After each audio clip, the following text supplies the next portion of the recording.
Bem, gente, nós começamos agora o nosso quarto dos 10 encontros da nossa psicanálise sobre o último Lacan, em que vamos abordar hoje o capítulo 3, como ficou combinado, né, do seminário do Roberto Harari, que tem como título A Psicanálise entre a Pulsão e a Poesia. Nós vamos poder começar a entender melhor o que justifica o título do seminário. Essa relação entre pulsão e poesia. Algo que nós já, desde o primeiro dos 10 encontros, já introduzimos aqui, mas que, por trabalharmos mais o tema da pulsão, até uma questão que foi colocada, né, no último encontro aqui, pela Auri, não foi? E ficamos de ver hoje, falar um pouco mais disso. Né? Esse termo, ele é fundamental na obra de Freud e, consequentemente, na obra de Lacan, já que uma depende e muito da outra. Né? E tem coisas surpreendentes que aparecem na obra de Freud a partir de 1920, no texto Além do Princípio do Prazer, que, como o próprio título já diz, né, que visava ali, Freud se depara com algumas questões na clínica, como sempre, que exigem que ele lance mão de outros termos, de outros fundamentos, né, dentre os quais está o que ele já tinha definido como pulsão antes, mas o que ele vai introduzir aí é a noção de uma pulsão de morte, que eu espero que hoje, se nós pudermos aqui entender um pouco melhor que a pulsão de morte não tem nada a ver com com um impulso à morte, ou com, a pulsão de morte sendo o que leva alguém ao suicídio, né? Não é essa a questão, né? Então hoje o título desse capítulo é Elogio de Thanatos, que era essa divindade grega, né, que representava o fim da existência humana, né? Que, claro, se a gente escuta isso, né, e até alguns autores ficam se perguntando por que é que Freud foi nomear logo a pulsão de morte, que o Lacan depois vai dizer que é a pulsão por excelência, logo de Thanatos e não Eros. Aliás, por que é que ele vai dar tanto enfoque à pulsão de morte, né, na clínica, né, e não a pulsão de vida, que ele vai chamar de Eros, né? Justamente nós vamos ver que o Eros, outra divindade também, né, que o Freud toma muito mais, digamos, para o que nós podemos hoje em dia pensar, para definir uma noção do que seria o instinto, embora que para o humano, claro, nós não podemos falar de instinto em nenhum momento, nem quando somos um óvulo ainda no primeiro dia que foi fecundado. Nós não podemos falar de forma alguma, porque as dimensões, como vimos nos outros encontros, de real, simbólico e imaginário, estão presentes na constituição do sujeito do inconsciente, né? Ou seja, na nossa constituição também, e desde o início, desde o momento em que alguém pensa em um dia ser mãe ou ser pai, né? Então, essa noção de instinto, ela serve para nós aqui, digamos, embora só sirva para pensarmos no reino animal, né, tirando os humanos, que são seres de linguagem, mas é interessante, em termos didáticos, digamos, para vermos a importância da noção de linguagem, né, tanto para a constituição do sujeito do inconsciente, como, consequentemente, para a clínica. Porque algumas pessoas, por exemplo, reclamavam na época de Lacan que Lacan não falava dos afetos, né, só falava da linguagem, como se ele desse um caráter em um momento inicial do seu ensino ao simbólico e esquecesse as paixões, os afetos, né? O que não corresponde à realidade, porque, por exemplo, Lacan, o seminário de número 10, que ele intitulou como A Angústia, digamos, é o afeto por natureza, digamos, né? Embora nós não tenhamos nada de naturais, a forma de falar, claro. Mas veja bem, a noção de princípio do prazer, que fica até 1920, digamos, e a partir de 1920, com o além do princípio do prazer, ela vai caindo a sua sustentação, né? Chega a, por exemplo, Lacan passa a dizer, já no seu ensino, que o princípio da homeostase, que seria o quê? Do equilíbrio, da diminuição da tensão, que está desde a primeira ideia do aparelho psíquico em Freud, né? Em relação ao princípio do prazer, né, poderíamos considerá-lo como um instinto. Por quê? Porque o instinto, na leitura dos biólogos, inclusive, e dos etólogos e tudo, justamente no reino animal, esse termo serve para sustentar a noção de autossustentação, né, e de perpetuação da espécie. Por isso podemos até pensar que, quando falamos do Eros como pulsão de vida, né, podemos entender melhor porque ele relaciona aos instintos, né? Embora sejam coisas diferentes. O que eu estou querendo transmitir para vocês aqui é por que surgiu a necessidade desse outro termo, que é a pulsão de morte.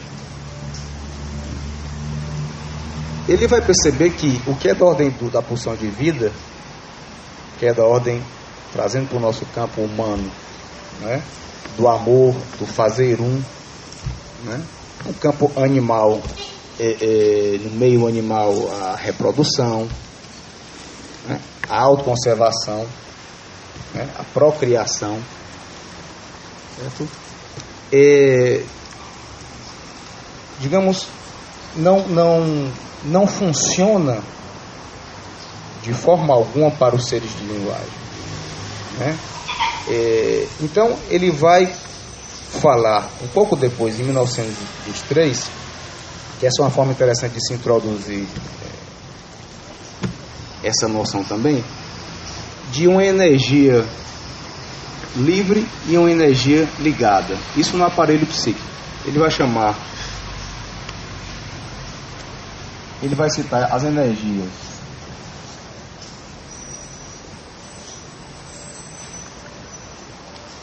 vai dizer que tem uma energia livre, energia ligada. Essa energia aqui ele vai associar ao sistema primário, ao inconsciente. Mas ela é livre, a energia, no aparelho psíquico. Estou introduzindo primeiro dessa forma para chegarmos na noção de pulsão de morte, né, como está colocado nesse capítulo. Mas ela é livre, mas tem uma lei que a rege, né, que são o deslocamento e a condensação, como está desde da interpretação dos sonhos em Freud. Por sua vez, a energia do aparelho psíquico, que ele vai chamar de energia ligada, né, a energia que permite a relação entre o pré-consciente e o consciente. Isso desde aquela ideia da primeira tópica de Freud. Entre o pré-consciente e o consciente. E o Harari, o Roberto Harari, né, vai chamar a atenção para uma outra energia que muito pouco se fala dela, que é o que Freud vai chamar de uma energia indiferenciada. Veja que indiferenciada é diferente de livre. Ele vai chamar, aliás, o Freud já chama essa energia de indiferenciada.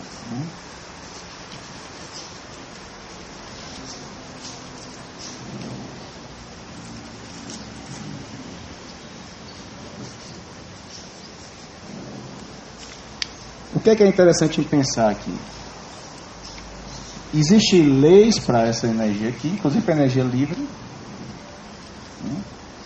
Mas essa energia indiferenciada, ela é sem lei nem ordem. Ou seja, podemos pensar que, claro, isso é uma referência que se faz à ideia de id, ou isso, né? Teria mais uma relação com o isso, ou o id, dependendo da tradução.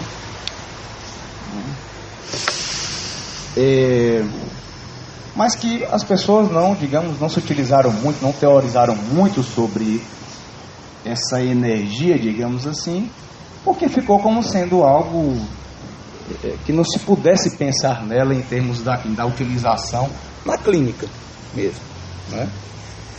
E o que é inovador aqui nesse seminário do Harari é a leitura que ele faz no Lacan, da leitura que o Lacan faz disso na obra de Freud, né? Porque ele vai trabalhar aí, e aí o Harari vai ter que se utilizar de uma área da ciência que ela é bem atual, muito nova mesmo, que é a teoria do caos. Vocês já devem ter ouvido falar, tem sempre o exemplo da borboleta, né? De que uma borboleta batendo a asa aqui pode gerar lá no Japão um tsunami. Claro, fazendo um exagero, né? Ou seja, é de que as condições iniciais, né, elas podem, de forma imprevisível, né, causar efeitos enormes.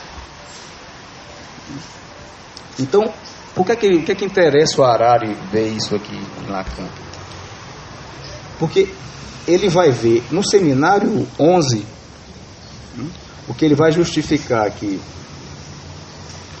a noção de pulsão, né, para fazer essa distinção de uma forma mais radical em relação ao princípio do prazer. Ele vai dizer que, né, isso o Lacan, de que a pulsão é justamente o que provoca uma forçagem no princípio do prazer. Então não acreditemos que a ideia do princípio do prazer como algo que poderia reger o funcionamento humano seria uma coisa linda, né, maravilhosa. Nós escutamos prazer, né, então, porra, deve ser muito legal, né? Mas não é isso, né?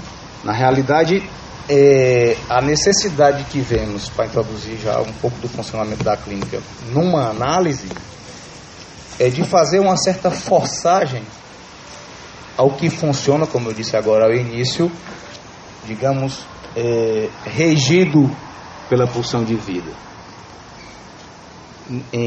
trazendo para a nossa realidade, a realidade humana dos seres de linguagem, seria, claro, com a linguagem, temos que falar, seria o encaixe significante perfeito. A história bonitinha que todo mundo leva, né, principalmente no início de uma análise. Uma articulação, digamos que vem cheia de falas que tem a ver com culpas, com vontades, com desejos, arrependimentos, né? Mas articulado de uma forma muito encaixada, digamos, muito bem montado, o discurso que se leva para o analista. Ainda que o analisante siga a única regra fundamental da psicanálise, que é a associação livre, né?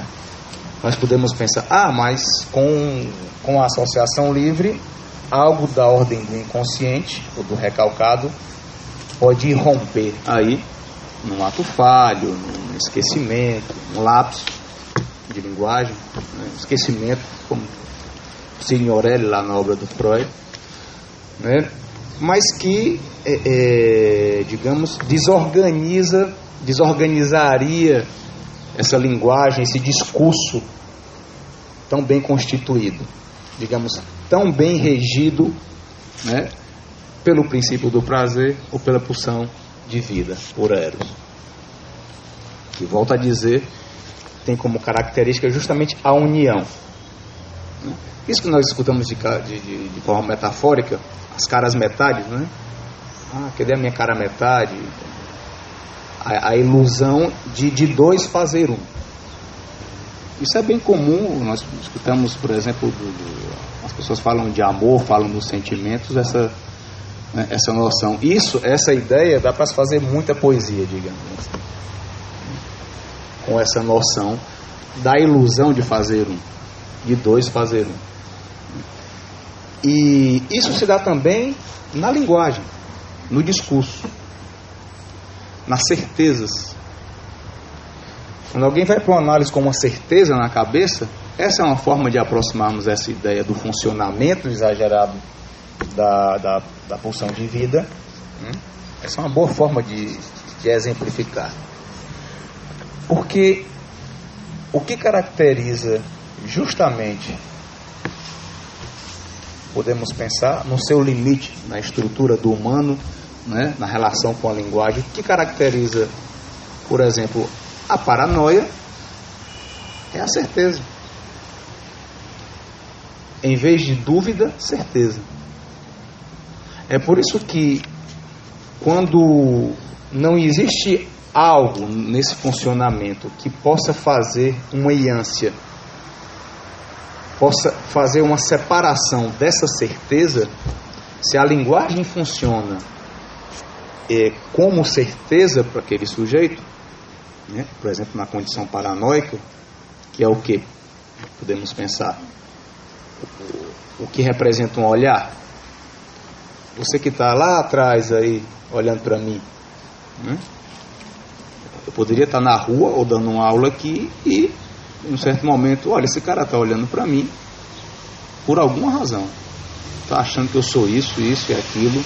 Eu vou sair daqui revoltado, ou me levantar e querer brigar com você.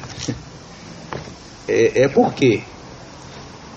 Porque eu não teria dúvidas de que o que eu estou pensando é o que você está pensando e está demonstrando com o seu olhar. Ou seja, não haveria espaço entre um pensamento, né, e a verdade, digamos. A verdade é essa. Claro, eu estou me utilizando do exemplo da paranoia,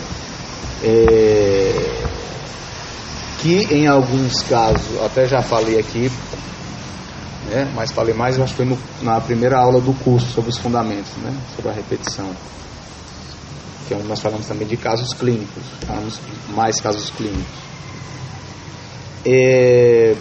Justamente como pode se dar também na erotomania, que é o quê? Para a gente fazer uma relação com o amor, né? A gente fazer uma certa relação dessa pulsão de vida, já estamos falando do eros com o amor. Na erotomania, que é um exemplo se utilizando do amor mais interessante, quando, por exemplo, agora que aconteceu, que foi público, não é bom que a gente pode falar aqui porque foi público, o caso lá da Ana Hickman, né? Que tudo indica, claro, né, que para que algo chegue àquele ponto, né, pelo menos das falas que escutamos e de tudo que aconteceu em ato, né, não é só que aquela pessoa tivesse, digamos, o amor por ela. Algo da ordem da certeza de uma reciprocidade também havia.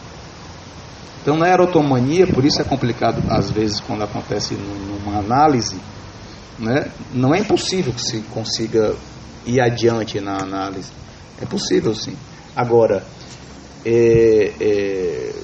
o que acontece? O analisante, além do sentimento do amor real pelo analista, ele tem a certeza de que o amor é recíproco. Então, claro, isso pode ser trabalhado também, né, uma análise, mas em algumas análises isso não se sustenta, digamos. A transferência toma uma dimensão tal em relação à paixão, ao amor, justamente por quê? Porque não se trata só de alguém ter um sentimento por outro. Imagine você ter a certeza de que o outro também ama você. Então, digamos que em relação ao amor, o exemplo de um funcionamento da pulsão de vida exagerado, né, proporciona a certeza. Agora, é claro, nem todo mundo que procura uma análise está na condição de paranoico. Mas podemos dizer que cada um de nós, neuróticos, temos um pezinho lá, né? E é interessante isso porque você pensar que os ciúmes, tem um texto de Freud maravilhoso, eu indico que leiam, talvez seja o texto de Freud que melhor fala disso, alguns mecanismos neuróticos nos ciúmes, na paranoia e na homossexualidade, acho que é assim. Na bissexualidade? Eu pensei que era na homossexualidade, mas tudo bem. Então o que é que acontece? O Freud vai trabalhar lá, não com as ferramentas que Lacan teve para trabalhar isso, mas ele vai falar dos ciúmes, de 3 formas de ciúmes também. E uma das formas é justamente a paranoica. De você, por exemplo, estar em um lugar e você ter a certeza de que a sua mulher, ou seu namorado, ou sua namorada está olhando para outra pessoa. Ou seja, então, essa dimensão da certeza é regida por essa noção de pulsão de vida. Bem, então, claro, temos que pensar da necessidade de uma outra noção de pulsão também, né, para podermos ver como se dá a nossa subjetividade, nossa relação com a linguagem. E então Lacan toma justamente do Além do Princípio do Prazer e do texto Estranho, de Freud também, né, ele vai começar realmente a trabalhar, e no Seminário 11, por exemplo, ele vai falar isso, né, a pulsão é o que provoca a forçagem do princípio do prazer. Ao Harari, ele relaciona a forçagem, ele faz uma aproximação entre a poesia, a violência que a poesia faz no discurso comum. Aí nós escutamos assim, a violência é algo ruim. Não é aqui nesse sentido. Porque a ideia de uma pulsão de morte que faça violência ao princípio do prazer, desorganize o princípio do prazer, nós já podemos, em outras palavras, que funcione em relação à pulsão de vida, pulsão de morte, né? É algo que, devido a essa descrição que eu acabei de fazer da pulsão de vida, é algo que é interessante, digamos, não deixá-la sozinha. Você pode só falar aqui?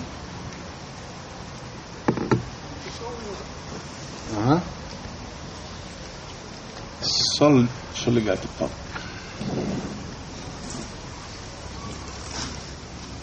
Seria o yin e o yang? Eu não faria essa relação direta. Eu diria a você só que interessou a Lacan trabalhar esses termos, essas noções, no final da obra dele também, né? Eu não iria me aprofundar agora nisso, até porque não tem como misturar com esse momento aqui. Agora, no sentido de que para o humano, né, o yin e o yang, vocês sabem o que é, né? Aquele desenhozinho, essa ideia, né, do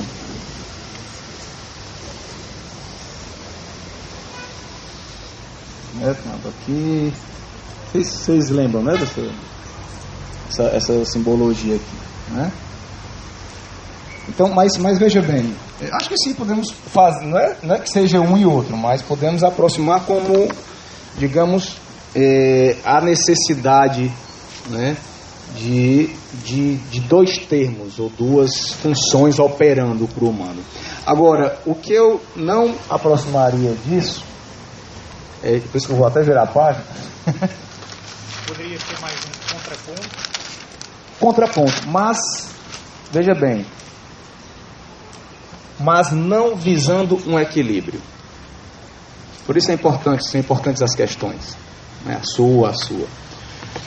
Porque inclusive me vem à cabeça outros termos que estão mais adiante no texto, que estão nesse texto, mas ditos de outra forma.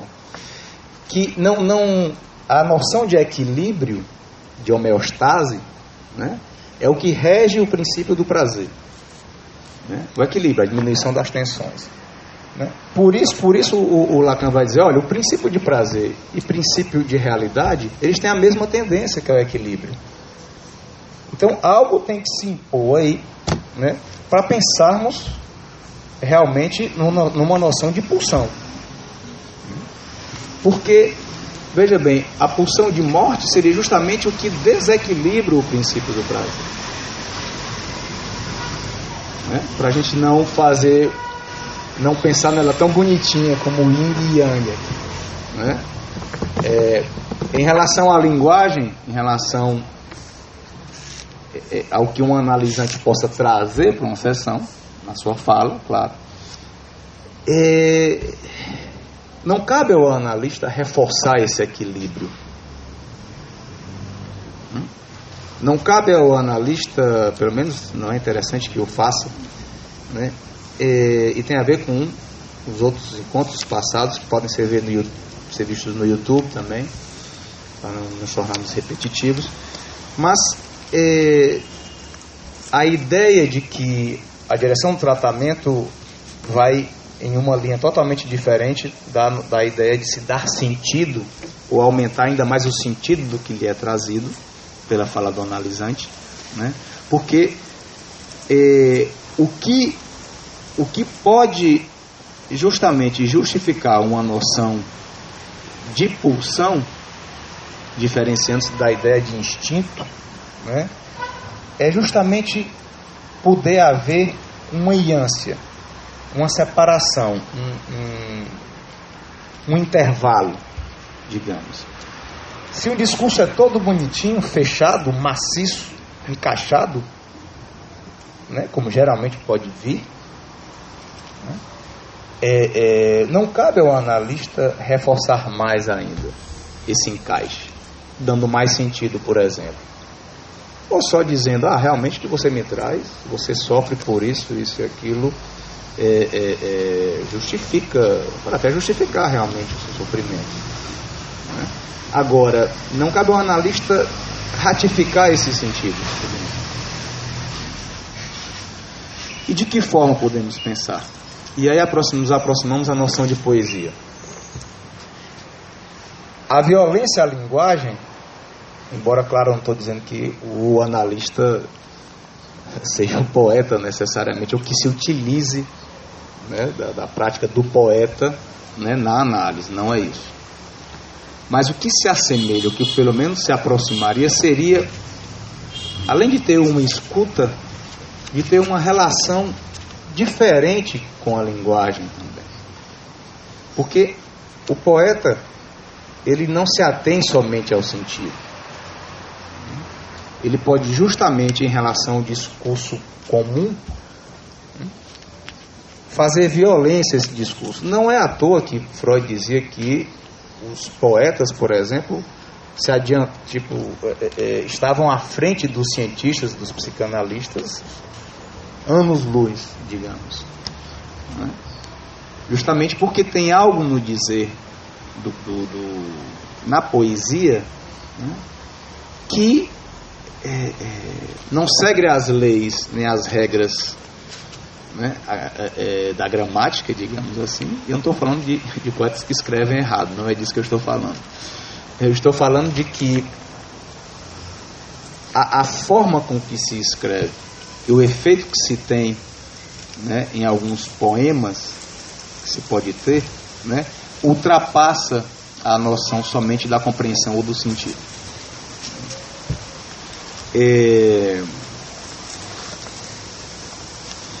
Bem, então essa noção de tempo, né, que para Freud podemos pensar, em Freud o que faria passar do princípio do prazer para o princípio de realidade, né, seria um retardar da satisfação.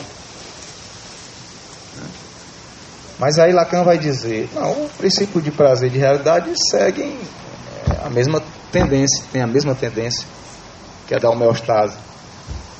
Né? Não é por isso que ele coloca lá naquele, que eu vou escrever aqui de novo, aproveitar o para lá.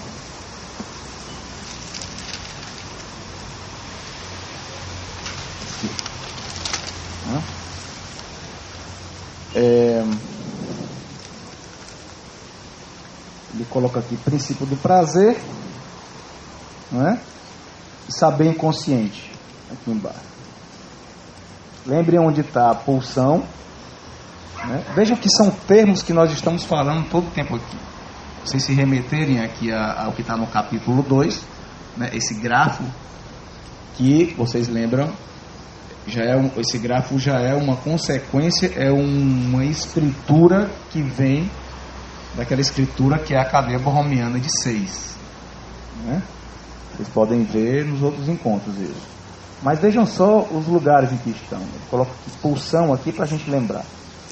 Princípio do prazer aqui, saber inconsciente aqui. Então, nós temos o que eu introduzi no nosso outro encontro, não é?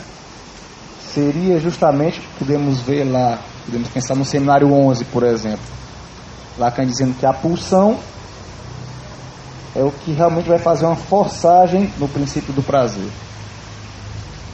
Aí nós temos que, a partir desse gráfico, pensar nessa trajetória aqui. Eu só estou colocando dessa forma porque para chamar a atenção para que esses grafos eles representam lugares, né? E a relação entre esses termos. O que nós vamos desenvolvendo sobre cada um desses termos, né? Mas também eles têm uma relação entre si. E ter um certo rigor nessa relação, eu acredito que foi o intuito de Lacan com a topologia, como já falamos aqui. Para que justamente as pessoas não pegassem, por exemplo, um prefácio, Lacan escreve em 2 parágrafos, 3, sei lá, e a pessoa pega o que Lacan escreveu ali, aí diz, não, existem 2 inconscientes agora, existe um inconsciente real e um inconsciente mesmo, um inconsciente simbólico, né? A partir da topologia você não pode falar o que quer, né? Até mesmo porque quem fala o que quer ouve o que não quer, como já diz o ditado. É necessário seguir um certo rigor. Ou seja, você pode ser singular, você pode manter sua singularidade e desenvolver sobre um tema, usando o seu estilo, usando mais que você tem de leitura, de clínica, de percurso na psicanálise, mas também você tem que seguir, para que continue sendo psicanálise, aquilo que você fala e transmite, ainda que seja em pedaços, como eu falei desde o primeiro encontro. Isso tem que ter uma sustentação na teoria também. Por isso é importante seguirmos os nossos mestres, né? Ou seja, Freud, Lacan, alguns outros, né? Podemos nos orientar melhor. Mas isso era só para lembrar que a topologia, né? Aquelas cadeias, esses barbantes aqui, eles têm uma função importante na transmissão, na teorização da psicanálise, que é o de dar um certo rigor, né, ao que é transmitido. Bem, essa função lá do gráfico ele diz, o Lacan vai dizer que a pulsão de morte é a pulsão por excelência. Ele vai dizer, né? Para pensarmos aqui, até eu falei, acho que foi no encontro anterior, né, da noção da inibição como sendo algo que, da forma mais disfarçada possível, a inibição que está aqui, né, podemos pensar, por isso o gozo está aí também, né, a inibição como uma das formas mais perigosas de se gozar, digamos assim, porque justamente alguém pode estar preso, colado a um discurso. Por exemplo, eu sou assim. Eu falei disso no encontro passado, né? Ele cita no capítulo 2 isso, o Harari. Olha, eu sou assim e pronto, né? Eu não faço isso porque eu sou desse jeito, ou eu não consigo ir adiante no meu trabalho porque eu sou assim. Então veja que coisa fechadinha, bonitinha, né? Encaixada, que discurso fechado, quase impenetrável, né? E para pensar nisso da pulsão de morte, é justamente necessário pensar em como desarticular isso que está tão bem articulado. Articulado, veja bem, no sentido de tão bem encaixado também. Mas nesse sentido, não no sentido de uma cadeia que deslize, né? Ou seja, a articulação significante estando muito bem constituída.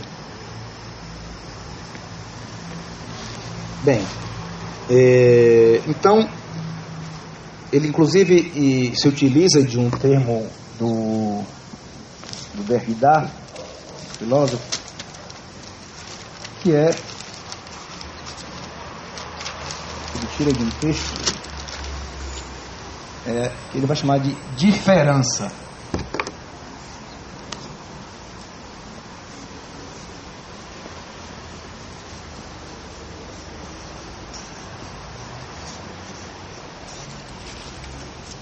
Isso aqui não é um neologismo, na realidade, né? Nós temos no nosso dicionário diferença.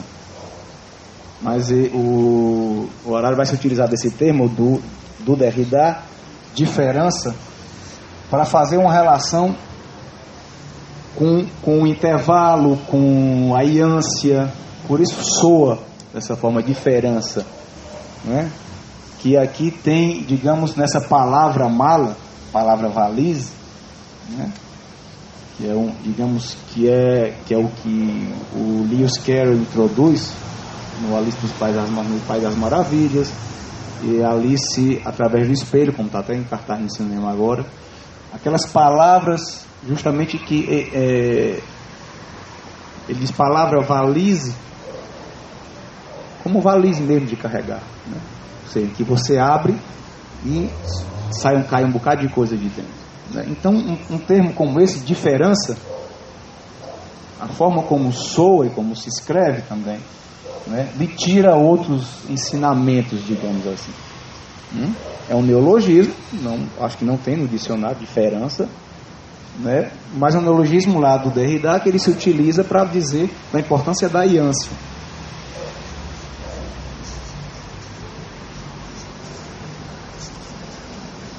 Porque nós só podemos pensar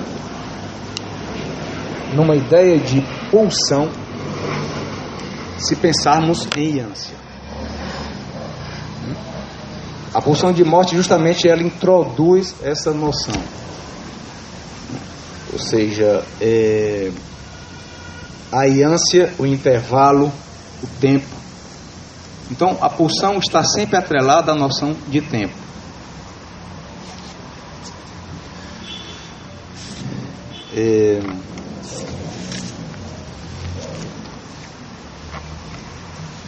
Aí nós vemos aqui que é uma outra contribuição importante, né? Nós já tínhamos falado dos termos da pulsão, que tínhamos colocado aqui a fonte,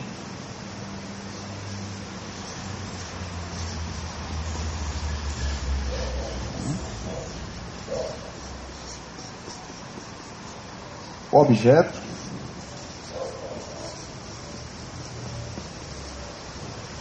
a pressão,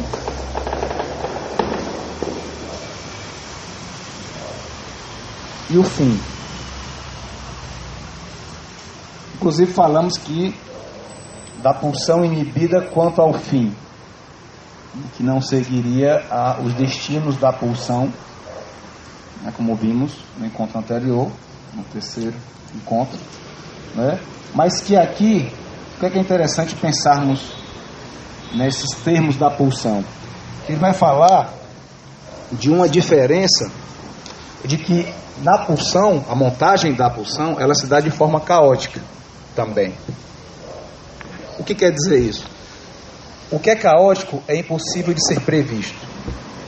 Você não tem como fazer uma antecipação imaginária do que é caótico, né?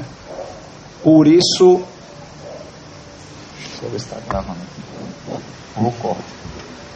Bem, então, como eu falava, os termos da pulsão, ou seja, a montagem da pulsão se dá com a relação de dissociação entre esses termos, né? A fonte, o objeto, pressão e o fim. O que é que quer dizer isso?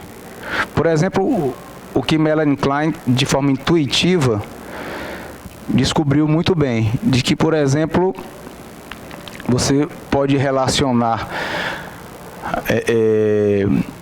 alguém que está em tratamento, mas que tem uma mania de estar cuspindo todo o tempo, né? Você pode, por exemplo, fazer uma relação, né, desse cuspir com uma pulsão anal. Aí você pode pensar nessa montagem justamente caótica, né, ou surrealista. Por quê? Porque você pode pensar na fonte, né, e no objeto, não necessariamente, por exemplo, é boca e seio. Mas você pode pensar no cuspe em uma relação com a fonte anal. Então ela faz essas articulações, a Melanie Klein, da pulsão, justamente de forma caótica, porque não é o imaginário que rege essa relação entre os termos da pulsão. Então, se algo se apresenta numa fala, né, que tenha uma relação, por exemplo, nós podemos pensar exatamente o cuspe e boca. Ninguém vai pensar em cuspe e ânus, não é? Mas isso depende exatamente, né, do que é falado naquela sessão. Então, isso pode funcionar para a gente pensar de que essa montagem segue também um ordenamento caótico, o que o Lacan determinou como a montagem da pulsão no Seminário 11, que são os fundamentos da psicanálise, né? Então, em relação ao que falávamos da pulsão de vida, de eros, do encaixe, né, das certezas, que de forma, digamos, a forma mais contundente dessas certezas nós falávamos agora há pouco, como se na paranoia, né? Mas que, ao mesmo tempo, nós levamos também um certo exagero em alguns sujeitos tem um funcionamento da pulsão de vida ou de eros de uma forma mais exagerada, né? Por exemplo, quando você pensa, e Lacan e Freud exemplificou muito bem isso no texto Luto e Melancolia, quando ele vai falar de que na união do que ele vai chamar do eu ideal com o ideal do eu, né, quando não há esse intervalo, não há a diferença, como eu falei agora há pouco, não há uma iância entre eu ideal e ideal do eu, ele vai falar que é o que se caracteriza como mania, como estado maníaco, né? Então, se pensar numa pulsão de morte ou numa iância, numa separação, que isso é determinante, isso é próprio da noção de pulsão de morte, que é justamente o que é contrário à pulsão de vida, né? Se não pensarmos na existência da pulsão de morte, teríamos que pensar que, por definição e por estrutura, seríamos todos maníacos, né? Aí vocês podem pensar, não, mas aí, se isso, o estado de mania, né, que alguém pode tudo, né, tá vidrado com tudo que lhe acontece, bota na cabeça que pode fazer qualquer coisa na vida, que entende tudo, né? Então tá tranquilo, porque em relação, por exemplo, ao suicídio, né, isso seria até uma proteção. Não, de forma alguma. Inclusive, por isso não é tão indicado que se dê injeções de ânimo, não é? Em analisantes melancólicos, porque justamente se ele entra no estado de mania, é até mais provável que ele cometa o suicídio. No estado de mania, não no estado melancólico, né? Então digamos, essa noção de fazer essa ideia de um encaixe ou de uma articulação significante, em outras palavras, de pensamentos muito fixos, né? A introdução da pulsão de morte é justamente poder se desarticular, ou em outras palavras, nos utilizando de um termo que era inclusive o título do capítulo 2, sujeito suposto ao atar, né? É necessário que se possa desatar algo aí. Atar, como falamos, atamos e desatamos aqui, não é? A cadeia borromiana, né? Com esses registros. É necessário justamente se poder desarticular o que vem tão bem, o que lhe é trazido de forma tão bem articulada. E o Harari chama a atenção para uma coisa, né? Ele fala que eu não sabia disso, né? Análio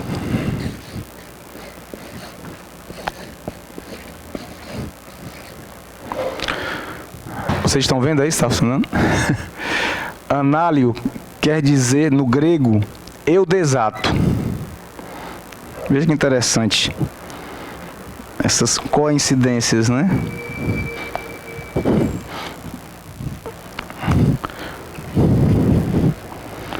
Não, obrigado.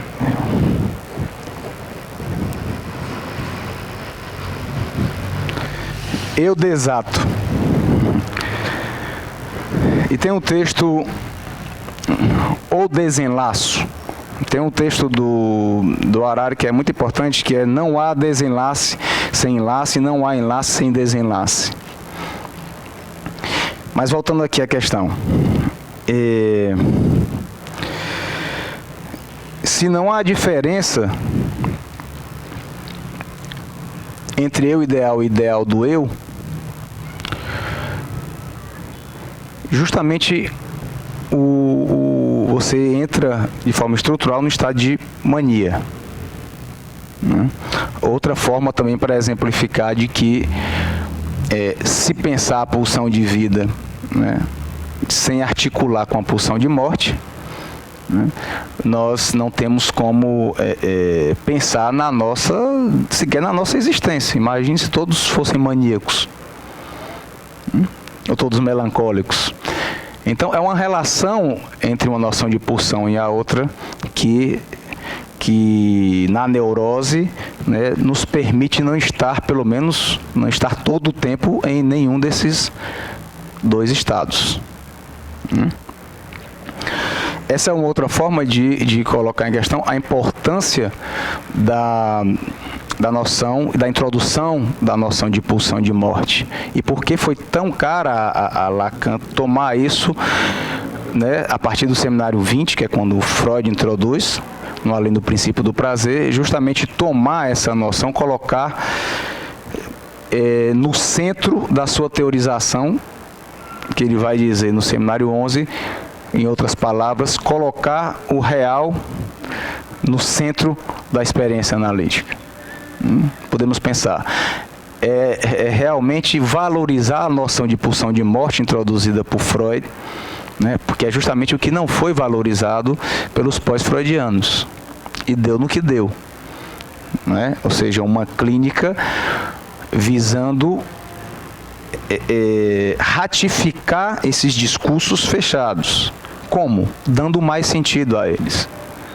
Bem, então vocês percebem que é necessário haver uma iância, e por isso o termo diferença, sendo importado do Derrida, veio a calhar também para o Roberto Harari, justamente para tratar de uma diferença, da necessidade de uma diferença, de uma iância, de um espaço, né, para que, em termos de Freud, entre eu ideal e ideal do eu, senão nós viveríamos no estado de mania. Isso é importante dizer, essa teorização se dá no Luto e Melancolia, nesse trabalho do Freud, mas para não pensarmos também que é mais seguro, como acabei de falar, alguém estar no estado de mania do que no estado melancólico, é mais provável, digamos, ou menos provável que alguém cometa o suicídio se está no estado de mania. De forma alguma, nada garante nem nada justifica essa ideia. E por isso mesmo que se alguém no estado melancólico passa por um estado de mania, né, é possível que, digamos, em termos populares, alguém crie a coragem da passagem ao ato justamente no estado de mania e não no melancólico. Do mesmo jeito que não podemos pensar a pulsão de vida como algo melhor do que a pulsão de morte, de forma alguma, não podemos pensar o estado de melancolia melhor do que o de mania em relação ao risco de suicídio. São duas coisas para ver como esses termos é importante se trabalhar com eles, não levando em consideração somente uma noção imaginária da coisa. Que na nossa linguagem popular seria isso, né? A vida é melhor, a morte é pior. Então, ou por exemplo, a ideia de que a pulsão de morte é o que leva alguém a se matar. Nós começamos a pensar nesse exemplo aqui da mania, que justamente o funcionamento da pulsão de morte é o que pode fazer pode dar condições de separação, por exemplo, necessárias para que alguém não tenha uma certeza. Quando nós falamos, por exemplo, da certeza psicótica. Falamos agora há pouco da paranoia, né? Ou seja, uma outra forma de se pensar nessa ânsia é justamente, ou na diferença, é justamente a noção do que seria certeza e dúvida. A dúvida implica numa diferença entre um pensamento e a verdade, digamos. E se falta essa diferença, o pensamento ali é a verdade, o saber é a verdade. Bem, quando eu introduzi aqui o análise como eu desato, é justamente para podermos fazer essa associação também com o trabalho com a topologia, não é? Com o que nós atamos e desatamos aqui. Porque a importância de se trabalhar esse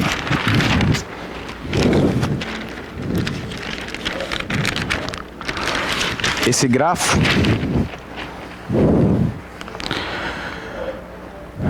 né?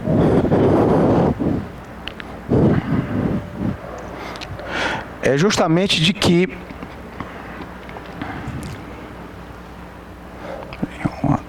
só um minuto. Deixa eu pegar de que a noção de saber inconsciente que falávamos aqui, que é regida pelas leis da condensação, deslocamento, que está desde lá de Freud, né? Ela nos dá uma noção de saber também, mas se pensar nessa citação do Lacan, do Seminário 11, os fundamentos da psicanálise, de que justamente a pulsão de morte é o que vai fazer uma forçagem, isso é um outro neologismo, não é um forçamento, mas uma forçagem, né, ao princípio do prazer, nós podemos pensar também, a partir do grafo, que existe uma outra ética diferente da ética do desejo. Por que eu estou colocando isso aqui? No seminário 7, que é a ética da psicanálise, o Lacan vai falar de uma ética do analista que teria a ver com o desejo do analista, de uma ética do desejo. Não seria uma ética da moral, dos bons costumes, não é? Mas uma ética do desejo. E claro, se falamos de desejo, um desejo para a psicanálise é inconsciente. E poderíamos pensar num desejo do analista, essa função que é operada pelo analista quando pensamos no fim de análise, que estaria nesse nível aqui, ficaria no nível do saber inconsciente, na sua relação com o princípio do prazer. Mas com essa leitura aqui, que isso aqui é no seminário 25, vejam só, ele fala da pulsão, fazendo a forçagem ao princípio do prazer no seminário 11, e ele faz esse gráfico no seminário 25, que é o momento de concluir o título. Então, é necessário pensarmos, e por isso o Harari passa a falar também aqui, de que nesse momento da obra de Lacan, se trata de uma ética da pulsão também. De que o desejo do analista teríamos que pensar, além de uma ideia do desejo, de uma ética do desejo, de uma ética da pulsão de morte. Por quê? Aí nós podemos aproximar a ética do desejo ao analisante, ao desejo do analisante, de quem está em análise, não ao desejo do analista. Ou podemos dizer, do desejo do analisante, que é quem ocupa essa função, por exemplo, como eu estou ocupando agora, de transmitir a psicanálise em extensão, mas como consequência do desejo do analista, que é o que opera na psicanálise em intenção, que é o que faço no consultório. Quando só não estou com vocês aqui, estou só com um paciente, que eu lhe peço que lhe fale o que lhe vier à cabeça. O desejo do analista, o que opera como função aí no setting analítico, digamos, no consultório, né? Temos que pensar como sendo regido por uma ética da pulsão, não por uma ética do desejo. Agora, veja que interessante. O desejo que mobiliza um analista a falar numa psicanálise, em transmitir a psicanálise em extensão, como eu estou fazendo agora, podemos pensar sendo regido por uma ética do desejo, que seria o que o Harari aproxima como o desejo do analisante, e não do analista.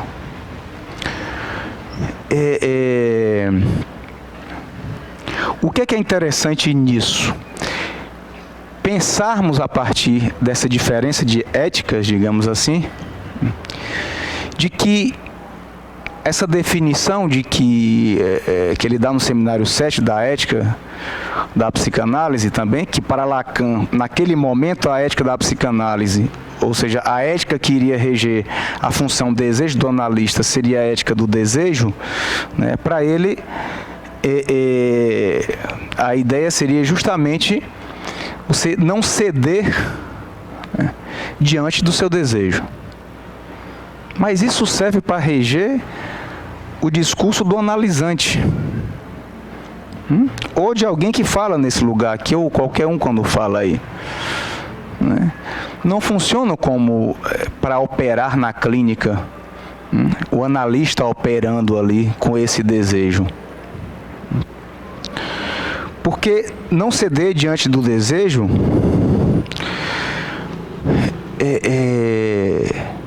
implica em que existiria um desejo inconsciente que de alguma forma iria se colocar ali na relação com o analisante, né?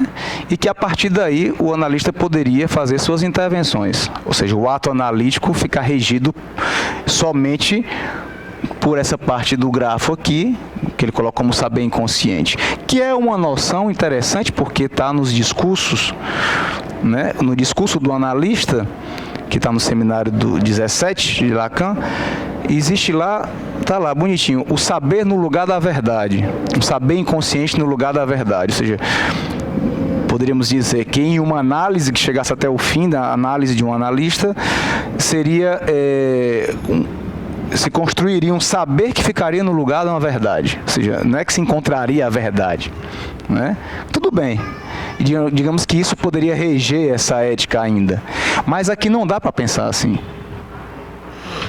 não dá para pensar dessa forma assim, sem levar em consideração o pulsional. Então, esse levar em consideração o pulsional é você apresentar de alguma forma uma noção de linguagem que é outra, que não é somente a que eu falava no início, que tem a ver com a energia ligada e energia livre no aparelho psíquico. A energia livre como sendo, digamos, submetida às leis, deslocamento e condensação do processo primário, e a energia ligada, sendo a energia no aparelho psíquico que faria a relação, permitiria a relação entre pré-consciente e consciente. Teríamos que pensar em como teorizar sobre essa outra energia, a terceira, que o Freud fala no Eu e o Isso, de 1923, essa energia indiferenciada, que eu falava como sendo, por isso a necessidade da utilização da teoria do caos, né? Justamente para que... Tá funcionando? É tenso, viu, gente? Eu vou ficar... dá uma aula. Diz, cara. Hoje está completo, viu? Tá com a filmadora dando problema, a afilhada chamando. Mas tudo bem. Tem que ter muito desejo do analista para... Depois eu corto essa parte também. Bem, gente. Deixa eu retomar aqui. Onde é que eu estava, meu Deus? Como era? Ah, ótimo, obrigado. Eu tô quase um ator já de nós parando e... E quanto à energia indiferenciada, que o Freud vai trabalhar, aliás, vai falar que ela existe no aparelho psíquico, essa energia, que não seria uma energia nem ligada nem livre, ela seria então, ela não seria regida por nenhuma lei. E por isso o Harari se utiliza da teoria do caos, que é justamente a teoria em que, na ausência de lei em um sistema, surge uma lei dentro digamos, dentro do desordenamento de um sistema, surge uma ordem. Um exemplo bem simples disso, em relação à dinâmica dos fluidos. Quando nós abrimos uma torneira de lavar as mãos, né? Nós abrimos devagarzinho, aí ela vai caindo normal. Você pensa que está até parado, né? Água, porque é uma coluna d'água bem... Se você abre de uma vez, ela fica pulsando, né? Ali é o que na teoria do caos se chama de turbulência, né? Mas ela pode ficar pulsando de uma forma tal que essa pulsação pode ser detectada como seguindo uma certa lei, entende? Ou seja, uma certa frequência, mesmo parecendo totalmente desordenado, caótico. Existe uma lei, pode ser tirada uma lei aí, que defina esse comportamento, digamos, do fluido, da água na torneira. É um exemplo mais simples que eu poderia dar. Então, a ideia é que, em relação ao es, ou isso,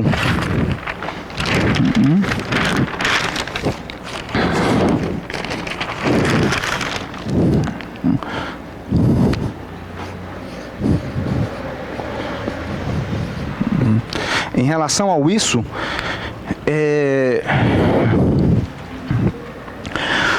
poderíamos pensar que, para termos uma ideia, a definição que o Freud dá do isso, né, é de uma caldeira cheia de excitações turbulentas, né, ou seja, a desordem total, não é? Quando ele vai definir o isso, o Freud, né?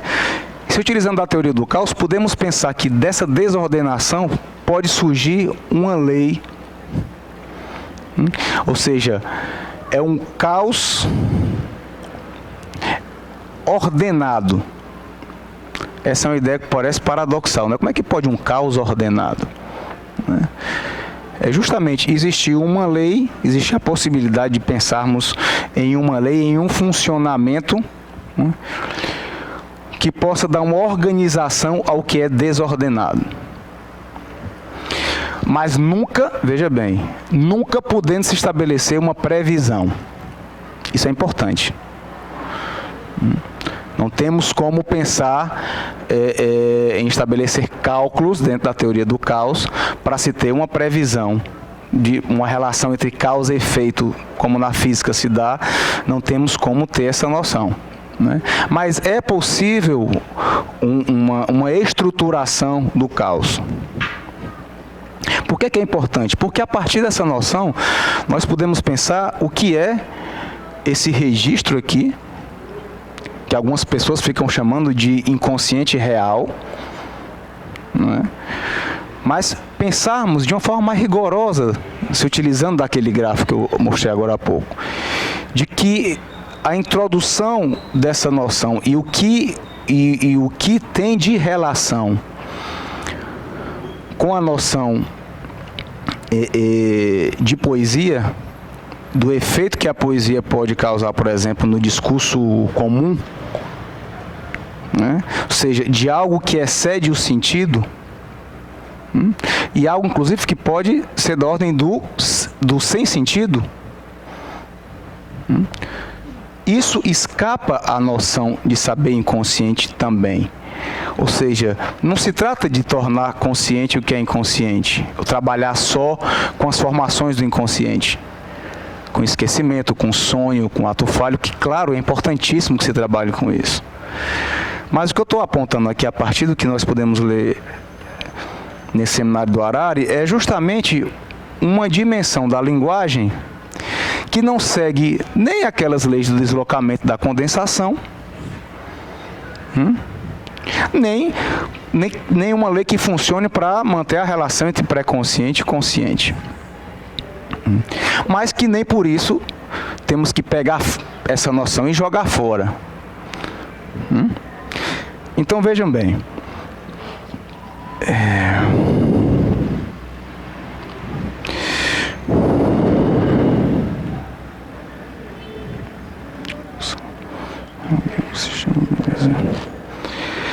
ele vai chamar então, isso o Lacan no texto Televisão vai chamar,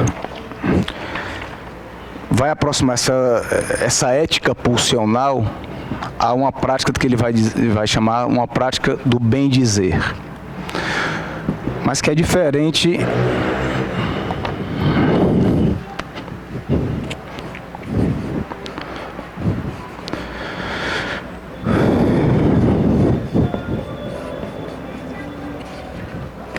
ele vai manter uma diferença do bem dizer do padre, né? Vou benzer aqui, né? Como se chamamos, né? É um bem dizer, mas já também introduzindo uma noção diferente do dito. Isso aqui são noções importantes na obra de Lacan, no final da obra de Lacan. Essa distinção entre o que seria da ordem do dizer e do dito. O que para Lacan, principalmente no texto Liturgie, que é um texto que está nos escritos, acredito que é o seu último texto realmente escrito. O que temos de Lacan depois disso são os seus seminários, que foram transcritos, né? Esse dizer aqui é de uma ordem diferente daquela do dito, que digamos que é o que é da ordem do saber inconsciente.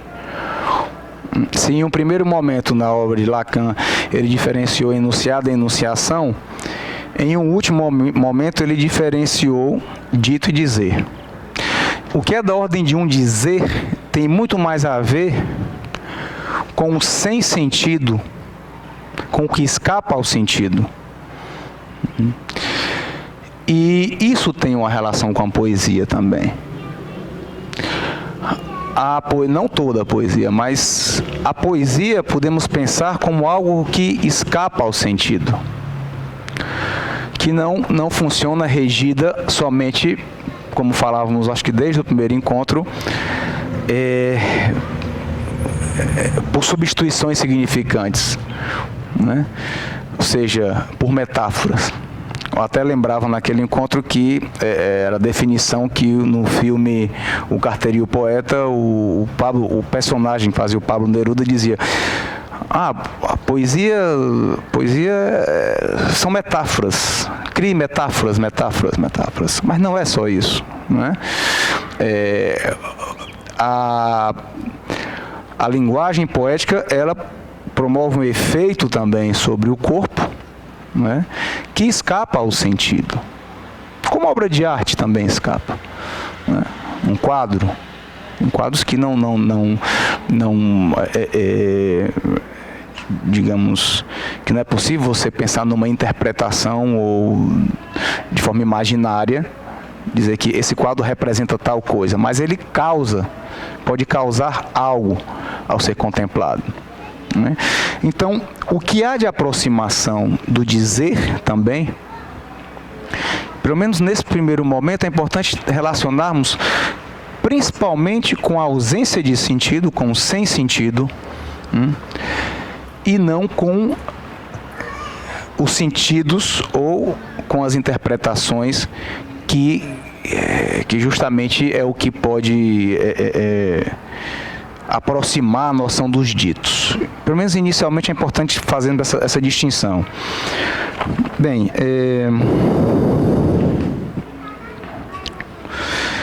o Freud diz, né, que o isso é uma caldeira cheia de excitações borbulhantes.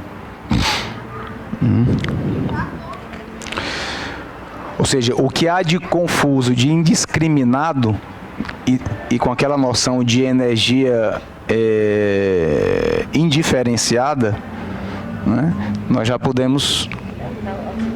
Eu vou inclusive pedir desculpas aos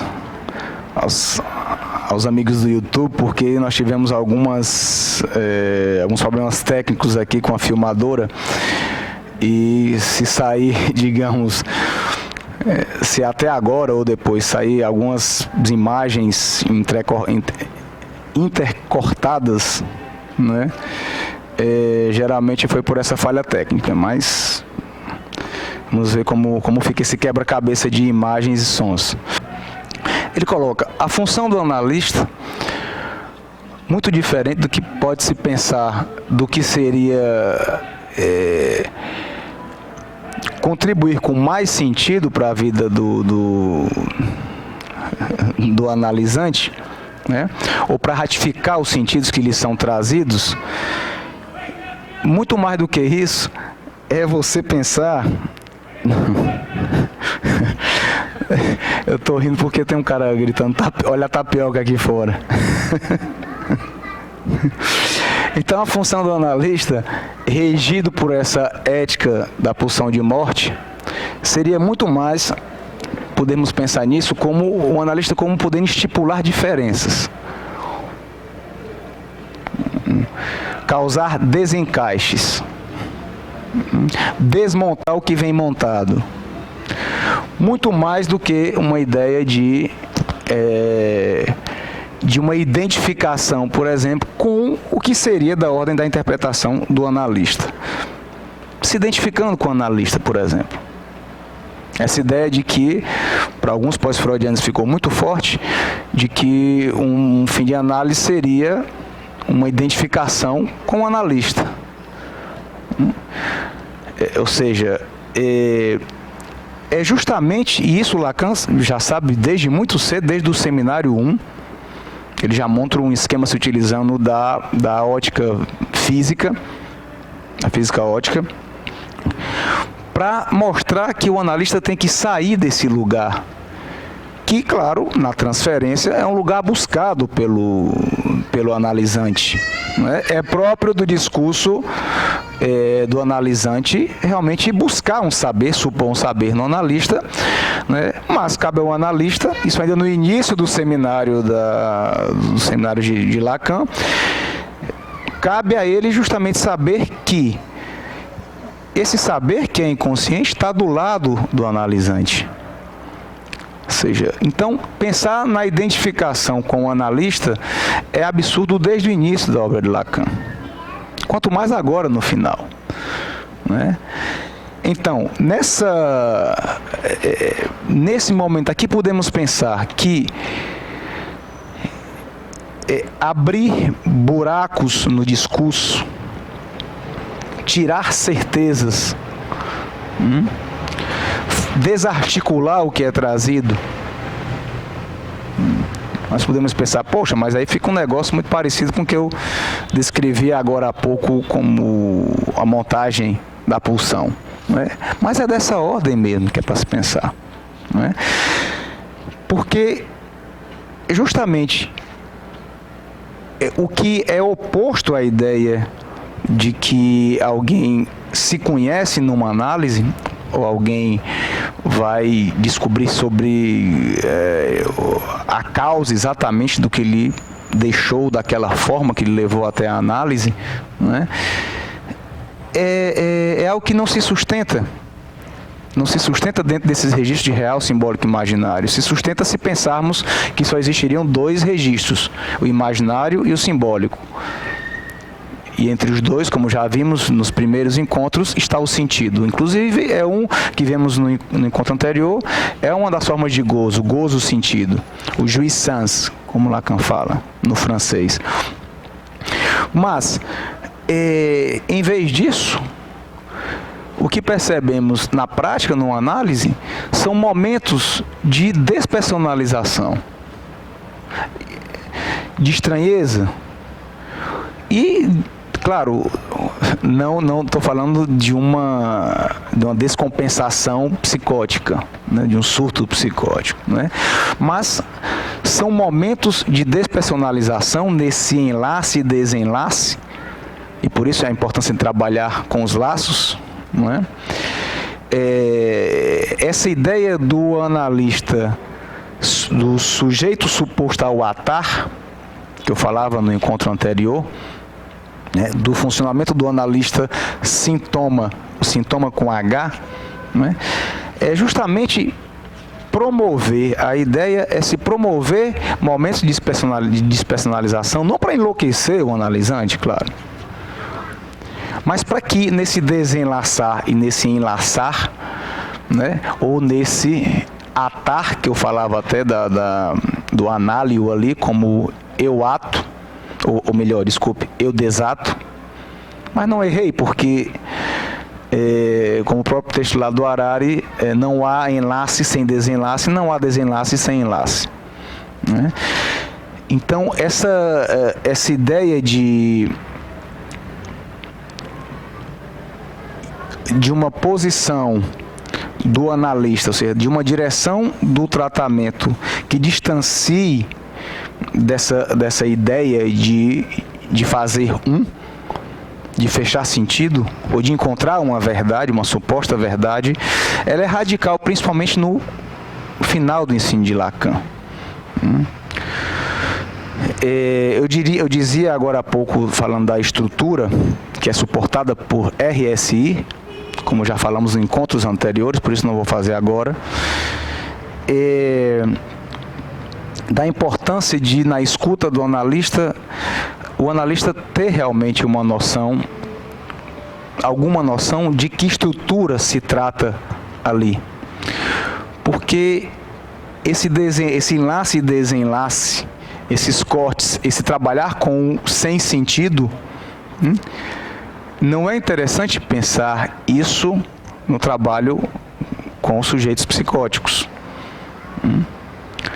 de forma alguma.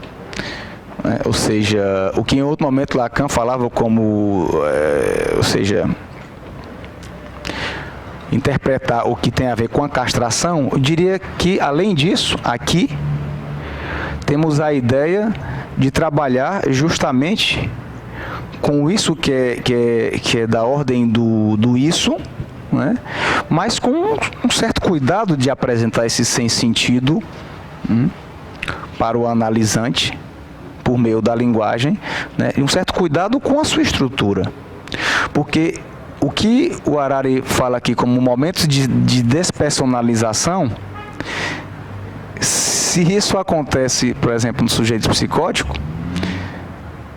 não são só momentos, ele pode realmente descompensar. Né? É por isso que uma análise pode sim, digamos, não é psicotizar alguém, como Lacan já dizia, não é louco quem quer, é louco quem pode, né? Mas se aquele sujeito é suportado por uma estrutura psicótica e ainda que não apresente os fenômenos da psicose, como delírio, alucinações, uma análise que apresenta a linguagem dessa forma, né, e causa momentos de despersonalização, que no neurótico é muito interessante e bem-vindo, se pode ser sustentado, suportado na transferência, justamente para que nesses laços e desenlaces se tenha uma economia de gozo distinta da que o analisante tinha ao chegar na análise. Para que isso aconteça, é necessário pensarmos em uma estrutura neurótica. Porque senão, em vez de momentos de despersonalização, nós podemos ter a irrupção de uma crise psicótica. Mas o que é interessante também falar disso? Vejam que eu citei no início exemplos, por exemplo, da certeza, da dúvida e da certeza no paranoico, né? A relação com o saber. Mas veja como fica mais viável, digamos, pensarmos em uma estrutura do sujeito como suportada por um enodamento entre real, simbólico e imaginário. Um enodamento que se dá de forma diferente se falamos de neuróticos e psicóticos. Bem, para irmos finalizando por hoje, e lembrando que no próximo, né, no nosso quinto encontro, vamos trabalhar o capítulo 4.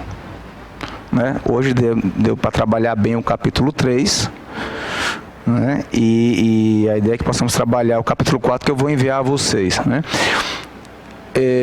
Só lembrando, nós vamos ter o nosso próximo encontro, o encontro de julho, em vez de ser no início de julho, vai ter que ficar para o dia 30 de julho.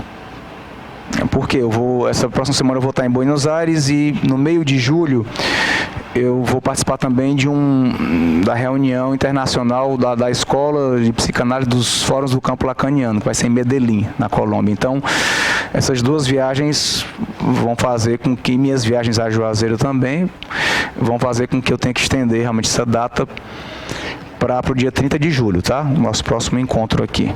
Né? E para trabalharmos de novo, falo o capítulo 4 do Seminário do Harari. Então, para ir finalizando aqui,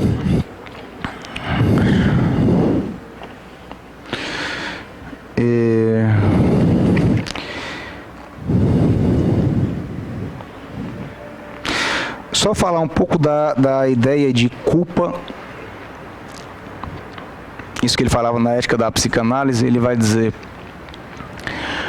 citar, ele vai dizer que alguém só é culpado, Lacan, né, na medida em que cede à sustentação de seu desejo. Então, veja só essa definição. da culpa em relação à sustentação do desejo. Temos que pensar que o analisante, quando vai à análise, ele não... quando ele fala, ou do seu sentimento de culpa, ou das culpas que carrega e tudo, não é do que ele tenha feito com alguém, ou de algo que tenha acontecido necessariamente. Ele está falando ali justamente do irrealizado. Porque é dessa ordem o desejo em psicanálise. Da ordem do inconsciente, do irrealizado. Então, falar de culpa numa análise é estar de forma disfarçada estar falando do próprio desejo, que é inconsciente. Claro, falando de uma forma disfarçada, contraditória, não é? Realmente invertida. Mas falar de culpa é apontar para o próprio desejo do analisante, né? Então, essa noção